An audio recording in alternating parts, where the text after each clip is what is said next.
ভাবিয়ে ভাত খাই তো ভাত খায় না, সালন সালন করে। দেশটার নাম কি? উখানটা। হ্যাঁ, কাম ফ্রম উগান্ডা, আছে না? কাল্লা কাল্লা কতলা।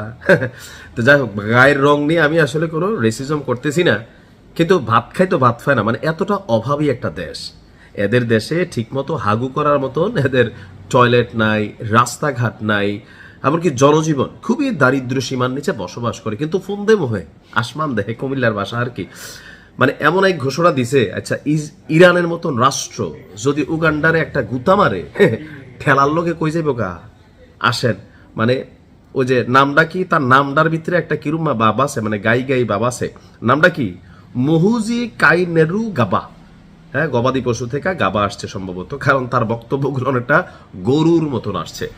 তার বক্তব্য হচ্ছে, মধ্যপ্রাচ্যের চলমান রক্তক্ষয়ী সংঘাতের লেলিহীন শিখা যদি উগান্ডায় আসে তাহলে কি হবে। উগান্ডার সেনাপ্রধান জেনারেল মহুজি কাইনেরু গাবা এক ঘোষণা দিয়া ভাইরাল হওয়ার চেষ্টা, কি আমার ধারণা ভাইরাল হওয়ার, অথবা আমেরিকার কাছে পাত্তা রাত্তা পায় না, তো ওই যে একটু টাইম লাইনে আসা বা ট্রাম্পের নজরে পড়া বা ইসরায়েলের নজরে পড়া। সে বলছে যে ইসরায়েল যদি ধ্বংসের মুখে পড়ে ইসরায়েল, তবে সে কি করবে? তার দেশ সরাসরি তেল আবিবের পক্ষে যুদ্ধ অবতীর্ণ হবে। এর লাগে ভাবিয়ে খফন্দ মোহে আসমান দেহে। উগান্ডার জিডিপি, উগান্ডার ইকোনমি, উগান্ডার জনজীবন, এখন ঢুইকা গুগলে সার্চ দেন এগুলা ভাত খাইতে ভাত পায় কিনা। আর ওইখানে ডিকটেটরশিপ, ফ্যাসিস্ট বা ফেসিজমের মতন সেনাপ্রধানরা রাষ্ট্র ক্ষমতা ছিনিয়ে নেয়। একটা সরকার 4 বছরও টিকে না, 2 বছরও টিকে না, কিডন্যাপিং, গুম, মানে এরা যা করে আপনি আশ্চর্য হয়ে যাবেন। তো এরা যুদ্ধ করবে কার পক্ষে? তেল আবিবের পক্ষে। কার বিরুদ্ধে? ইরানের বিরুদ্ধে।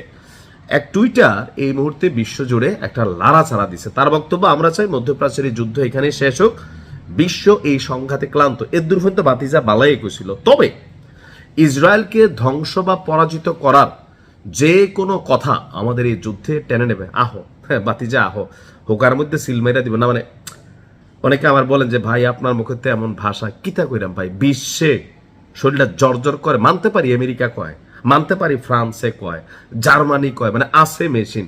তো তার মতো এই উগান্ডা ফুগান্ডা যদি এসব কথা কয়, তাও তো ধরেন একটু ফিল্টারিং করে বলতেছি আর কি।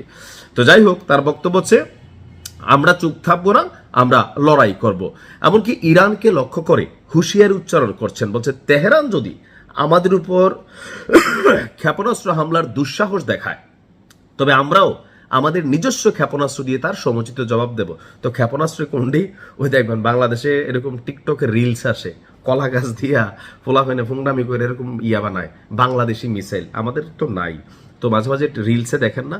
তো ওই টাইপের মিসাইল কিন্তু উগান্ডার কাছে আছে। এটা উত্তর পাড়াতে মারলে দক্ষিণ পাড়া যাওয়ার আগে মুসলিম ভাইয়ের বউয়ের বাড়িটার কাছে দিয়ে যাওয়ার সময় তপাস করে পড়া যায়। ভাবিওকে কিতা বললো, কলা গাছ কলা গাছ, মানে প্রতিরক্ষা সিস্টেম নাই। ভাবির বাড়ির উপর দিয়ে যাওয়ার সময় এমনি পড়া যায়। তো উগান্ডার মিসাইল বা ক্ষেপণাস্ত্রের সক্ষমতা আমার ধারণা এর থেকে বেশি না।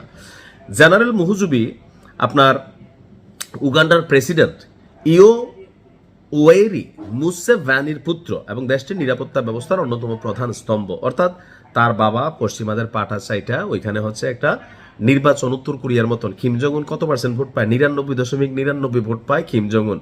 তো উগান্ডাতেও অনেকটা এই সিস্টেম। তো এইসব কথা শুনলে গরু হাসে, ছাগল কান্দে, মানুষ কি করে জানি না। আপনি কি করেন কমেন্টে লিখতে পারেন। ভালো থাকুন।